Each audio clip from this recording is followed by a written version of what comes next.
Good day, OA. My name is Lionel Garcia. I'm your VP of Sales and Agent Development, and I'm excited to be here with all of you today for this edition of Motivation Monday. It's really cool to see all of you in here. I know we have a few that joined in. I hope you had a nice weekend. I know I had a really great weekend. We'll jump into why I did, but first, let's talk about your wins of the week. What are some of your W's? Some of them maybe they're personal, maybe they're professional. We'll love to hear what are your wins of the week. Now, of course, if there you go, I think we might have a few coming in here. Oh man, this sounds a little deep here, Mr. Rob. You had a dangerous surgery, had you out, but you're here and well for fast track on the 22nd in Jacksonville. So Rob, I'm excited to get a chance to see you in Jacksonville. I'll be moving in. Actually, the 22nd will be my first sleep in my new home. So that's going to be awesome. Thanks for being on the call with us. So let me share with you some of my W's. I have a work one first that I'll share with you. My work one is the fact that today I was able to put together the list of our movers and shakers. So yes, I see you movers and shakers. I know those of you who are on the list, and stay tuned. That list will be published soon. I'm really excited to share it with all of you. If you have any W's along the way, please make sure to put them in the comment. Love to share them or see them on the replay. On the personal side of things, I want to share with you something I did this weekend, which I saw as a W. It's not every day that we get to do something with our kids. And I did get a chance to dance with my daughter. And first off, I got to dance on the stage at the recital. Yes, that's me back there. You'll see me come up here a little bit closer. And yeah, believe it or not, I did do some dance moves. And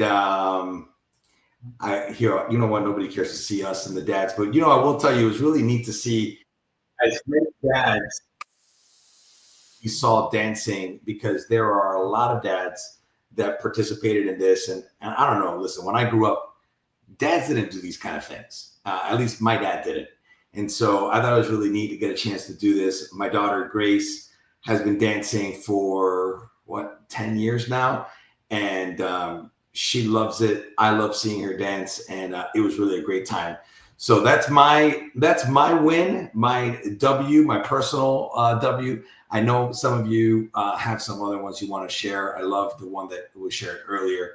And I'll also share with you another win, and that's the fact that there is a group for Tess. I know this is a way curveball difference, but just hear me out. So Tess does have a user group in Facebook, and they put out a calendar of webinars and demos that go on. So if you're not in the Tess user group and you want to know more about Tess and how to better use it for your business, listen, it's right here. I just want to make sure that you knew that we had it, and that you could jump into the Tess user group and also go ahead and learn something. Why not? So I think our connection is getting a little bit weaker, so forgive me. I guess there's a rainstorm coming in. Maybe that's what's causing it.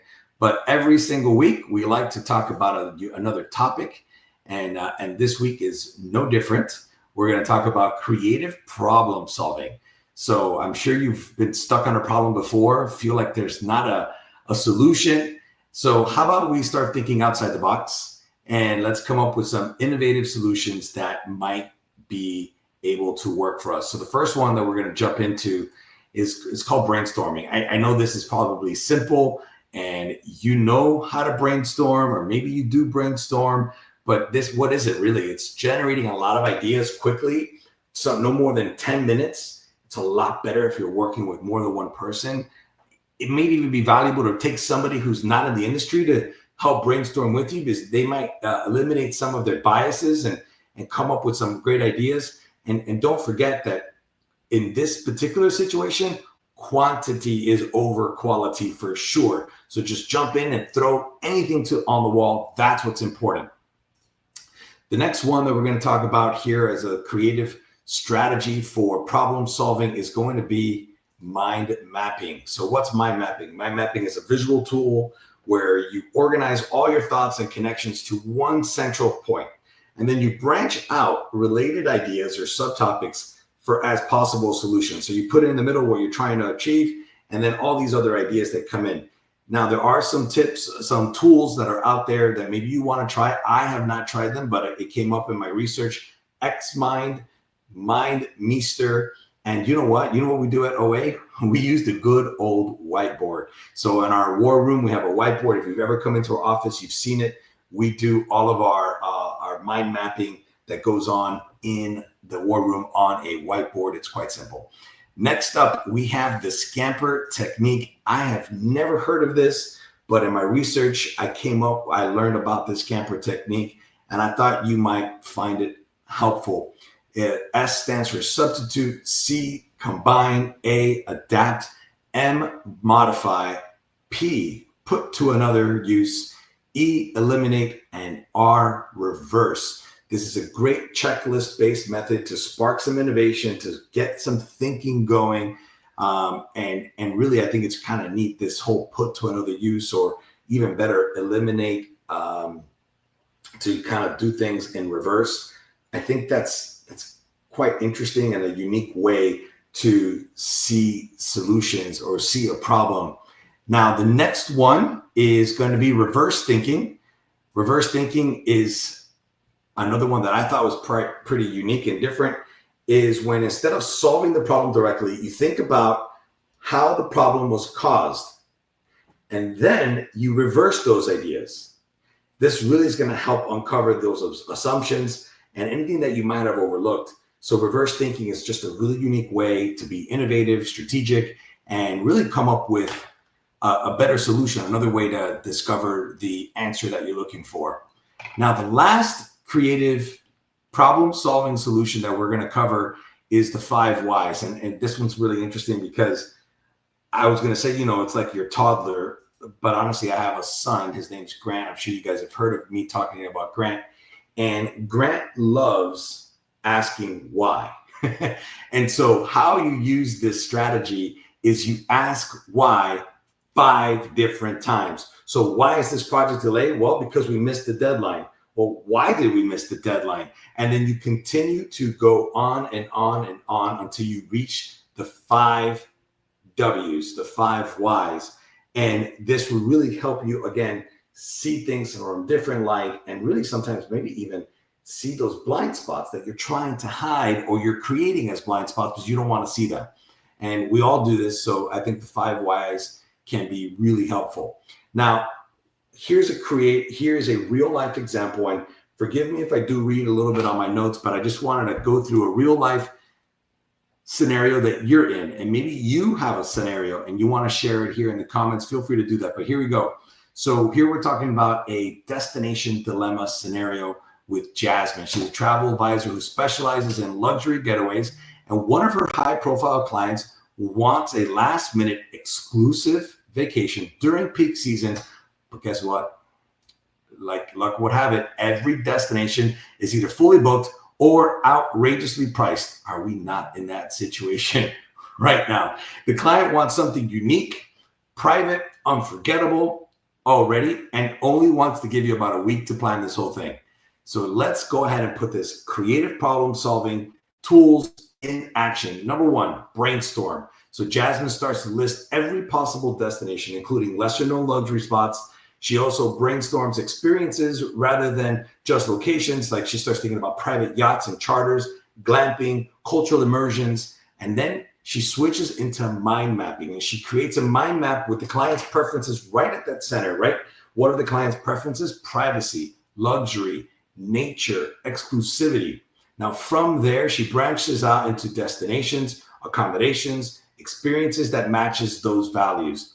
And then she does the SCAMPER technique. And check this out. She substitutes, instead of a 5-star hotel, she looks into a luxury eco resort and private villas. Then she combines a private island stay with a curated cultural experience, like a chef-led cooking class with locals.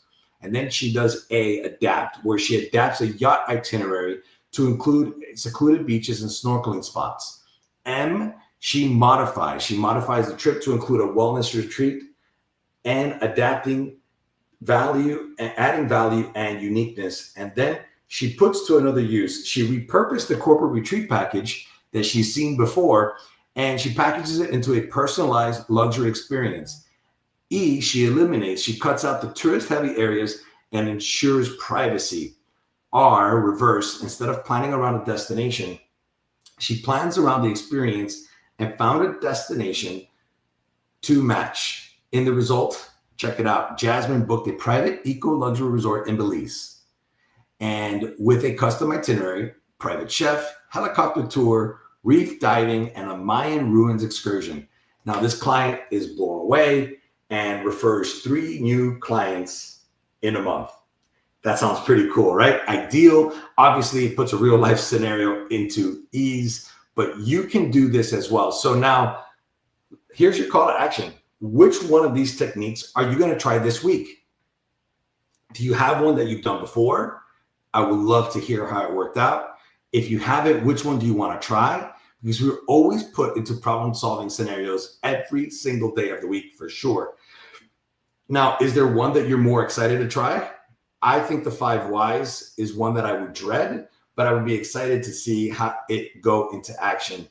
And so that's what I wanted to share with you this week on our 5 creative ways to problem solve. I think that would be really helpful. And every single week, we end with a quote of the day. And here is one from Mr. Walt Whitman, a famous author. Keep your face always toward the sunshine, and those shadows will fall behind you. So we're always talking about looking positive, looking into the silver lining, the brightness that's out there to highlight those W's, those wins in the week, those wins of the day. And I think no other quote could stand better than this, to always face into the sunshine, because that leaves your shadows right behind you where you want them. You never want to see those shadows in front of you. So with that, I want to say thank you so much for joining this week's Motivation Monday. I'm excited that you were here. I can't wait to see your comments, because there weren't too many comments here today, but I want to see your comments, and I can't wait to share in those wins with you over the following week, and see you next week, Monday, for our other Motivation Monday. Thank you so much. Have a great week. Bye-bye.